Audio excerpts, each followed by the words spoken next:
For today's video, samahan nyo kami puntahan ang Sagada Mountain Province gamit ang ating motor. Kasama si Suki Moto at ang Team Budol ay dadaanan natin at makikita ang kagandahan ng Banawe Rice Terraces at pupuntahan natin ang Bomodok Falls. Maraming magagandang lugar ang pwedeng matuklasan dito sa Pilipinas. Ako pala si Jose Sian, gamit ang motor o kotse. Biyahin natin at tuklasin ang iba't ibang bahagi ng Luzon, Visayas at Mindanao. Ang perlas ng silangan, ang ating Pilipinas. Baka ito na ang iyong next travel adventure. Kaya tara na, samahan niyo ako at magbiyahe na tayo.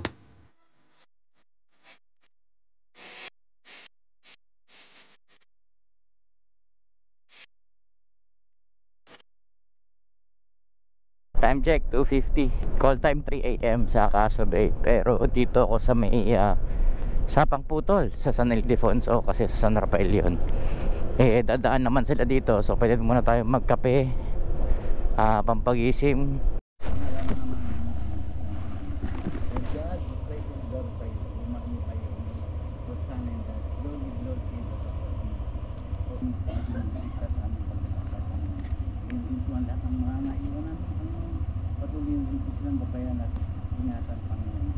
Ang lahat ng ito sa dalangin namin sa matamis ang pangalan ng anak ng Jesus.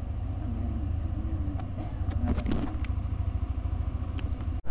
Okay, good morning guys. Dito tayo sa Uno Fuel. So kasama natin si Suki Moto, si Boss Aldrin, si Boss Mac, si Tatay.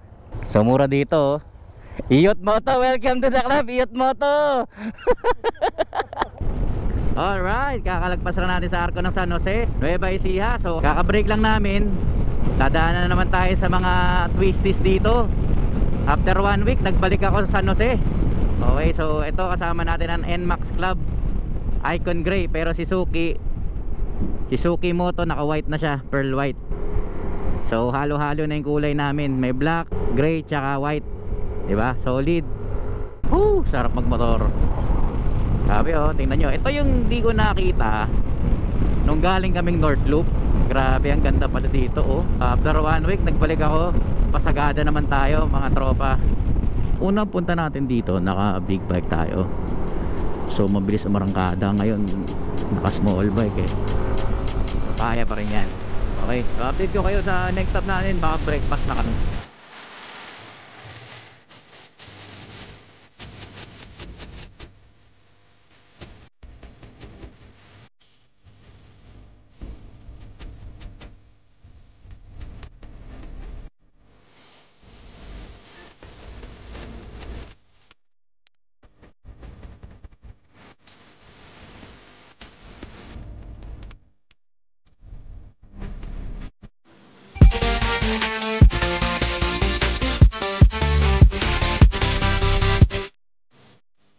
Kakatapos na namin mag-breakfast dun kay Mama's Eatery dito sa Aritao. Okay, so ang huling kain ko dito sa Aritao nung nag-North Loop kami sa may Victory Liner na bus station. Dilibre kami ng yung manager dun. Ganda aliwat ka parang nanonood sa YouTube. Grabe, tingnan nyo naman yung bundok Woo!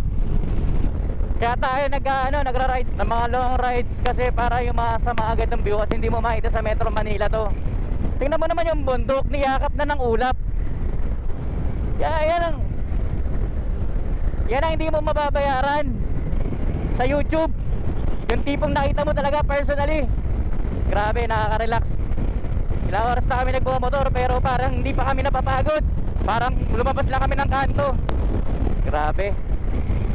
Unang daan ko dito, gabing-gabi na, hindi ko na nakita yan. Ngayon, nasa sulit ko. Buti pala, bumalik ako dito. Ang laki pala ng na-miss ko. Alright, kakapasok lang natin sa Ifugao. Okay, so nakapagpa-picture tayo sa may tulay, yung melong welcome Ifugao. 3 hours and 25 minutes ang estimated time bago tayo makarating ng Sagada mga. Alright, so ito paakit na kami ng Sagada. Ayan, so nauna sila Sukimoto, nag-ayos pa kasi. Kanina kasi umulan.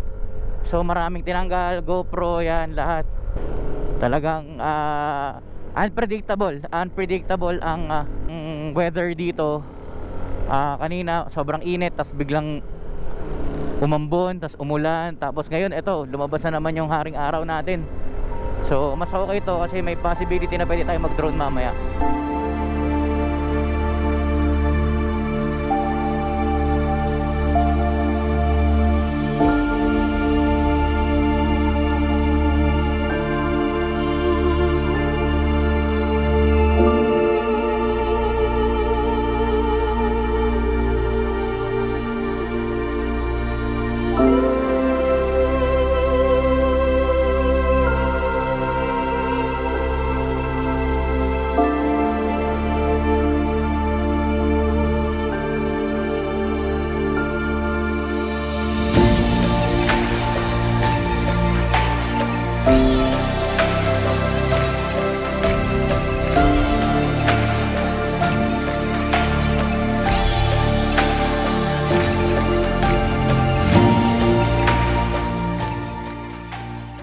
So, ako ang inyong guide ngayon. Ako si Lydia. So, bali ang pupuntahan natin is yung Bumodok Falls. So, that is around 2 kilometers away from here. Makukuha natin yan ng 2 to 3 hours back and forth. Let's enjoy the view na lang para hindi tayo masyadong mapagod. Okay, so we can start. Okay, so yung na-review po natin na barangay is so that is PTO, what we call the Fitilisan Barangay. So that is one of the oldest barangay here in Sagada kasi noon 6 barangays lang po ang Sagada at ito po ang isa sa pinakauna. So ngayon 19 barangays na po ang Sagada. Ito po ang isa din sa napasyalan ng mga Espanyol noon. But they did not stay here long because they were driven away by the locals. So Sagada is one of the municipality here in the Philippines na wala pong Spanish influence. Opo. So, yung mga American missionaries, sila po ang nag-develop ng Sagada. Kasi sila ang unang nag-establish ng school, church, hospital. So, sila po ang first teachers ng mga taga rito. Okay, makita nyo guys, ayan yung daan namin, mga beros. Ayan. So, pagka pumunta kayo dito sa Sagada, pwede nyo hanapin si ma'am. Kasi, hindi lang basta tour. Educational tour to. Para nagpi-field trip. Grabe, ang ganda ng view, oh. Gagawin natin model si Ma'am Lynn. Yun!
Alright mga biyaheros, so pabalik na kami.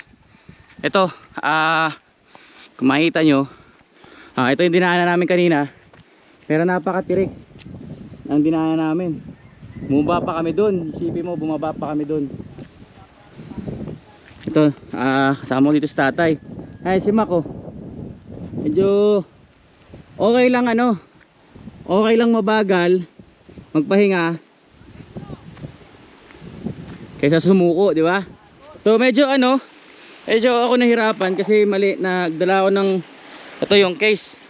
Dala ko yung case, tapos ito, dala ko pa yung mga pang-vlog natin. So doble effort yung mga bit-bit natin. Ayan si Sukimoto, nauna na. Pero malapit naman na tayo. Grabe. Yung pacing namin di naman mabilis, di rin sobrang tagal. Pag yung mga ganito, pahinga to eh. Yung mga akyat, ayan, tinan mo si Suki Moto, umakyat na yan.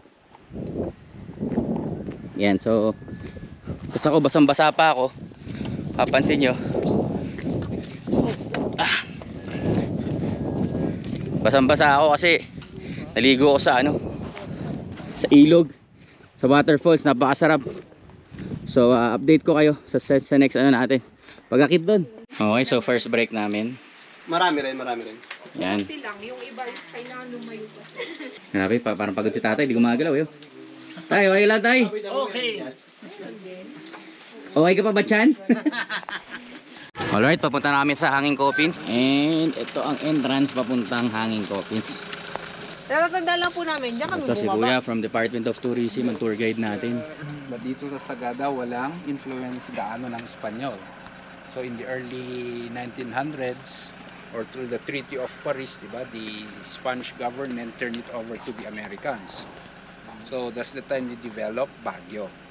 Kasi in the early 1900s, parang naiinitan sila sa lowland area, so they established their camp in Baguio, kaya nandun yung Camp John Hay.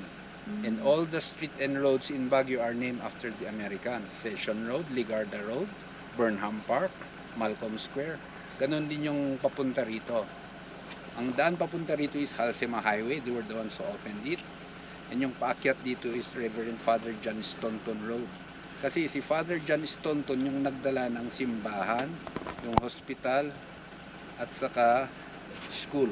Yun ang dinala ng mga Amerikano dito. So before that, walang religion yung taga rito. They are not Christians actually. They believe more or less on animism. And in the animism belief, every living thing has a soul. And when you die, you will become a spirit.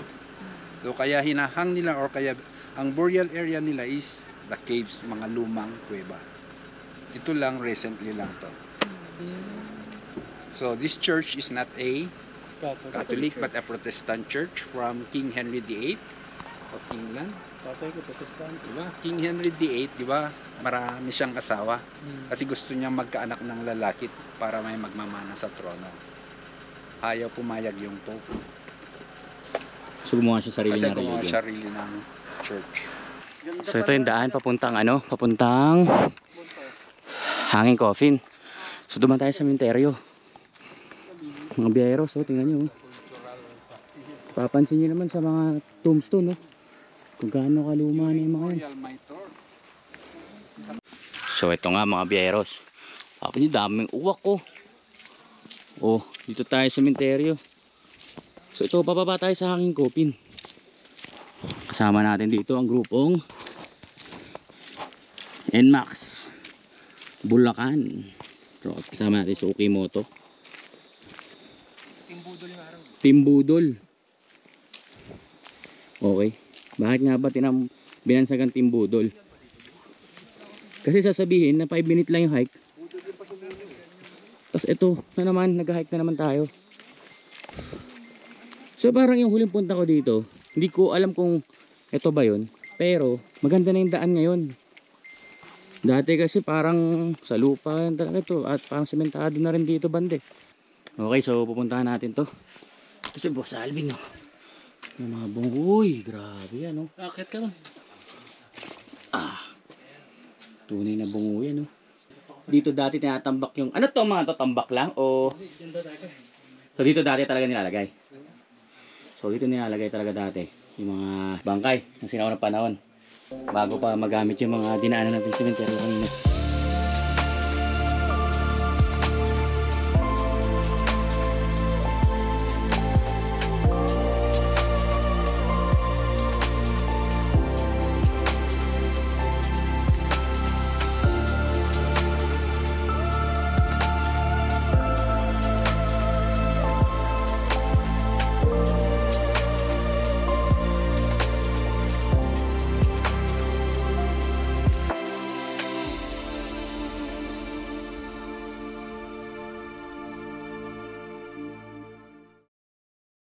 Ay sa 360 habang bakit kami kay tatay ata to eh.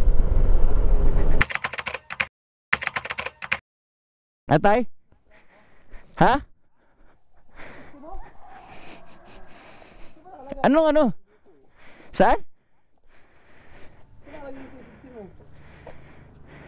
Bumubo kayo. Hindi ba ako naudugan? Bumubo ka to eh. Nakabuka? Bumubo ka. Bumubo ka tayo. Yung ano ko. Nakabuka? Nakabukas? Oo. Pero dala ko yung 360. Wala ka na nag-vlog tayo. Nako. Tatay. Baka nahulog. Wala ka nahulog. Sa likod tayo. Tay, what is money? Hindi nga wala. Wala kayong nakapansin. Wala po kayong... Ay, napulot mo? Hindi ka bababa ko. Ah, si Mac. Hindi nga, wala na laki na ano. Wala po. Si Mac na ako kay Mac eh. Wala ito si Mac? Nasa likod lang natin si Mac. Ako huli. Ako pinakahuli. Nagpastay ako eh. Wala na si ano. Overtake ko kasi. Bukas mo ba yan? Oo, bumuk nga. Nakabuka ba nung ano? Ano ba yun, Tay? Magano ba yun? Magkano ba yun, tay? Ha? 24K yun. O, 24,000. What is money? Ano ba nakahapon? Yung isang araw drone. Wala nga ano. Wala nga ano. Ay, kailan birthday mo? July pa. Dalawahan mo kaya? Dalawa ko. Hindi nga, tay. Talaga nalaglag. Siguro kasi bumubuk ka doon, nakabuka eh. Patay tayo dyan. Ba't kasi dyan nakalagay? Nga talaga. Wala kayong ano. Wala po. Bumuk eh. Ano, babalik tayo sa sagada?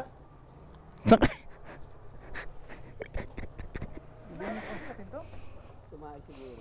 Tatay siya eh. Tatay ka di ba, Mac? Ano naman? Ay, may nawawala si tatay. Ay, nawawala yung GoPro. Ay, ano ba yun, tay? Insta? Insta 360.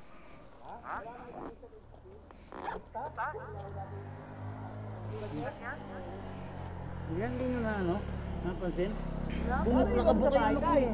Hindi, nabinuk ka ko. Wala kang... Break tayo. Sa kaya nalaglag yan, tay? Basta box mo tayo. Dapat nasa box, tay. O kaya dineroskas mo yung ano, unit. Binulsa mo muna. Stress si tatay, uy. Baka... Malapit pa naman eh. Baka gusto extra tayo. Wala. Ba't nakabitin ba dito? Hindi, bumuka yung mabuti yung ano ko eh. Wala. Hindi ko nilagay dyan sa... Ito ang natira.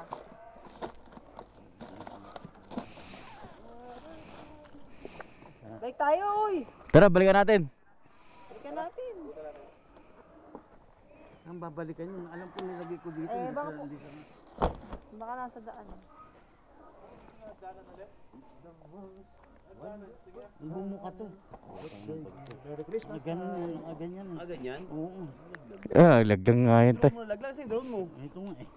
Asa yung drone mo? Ito.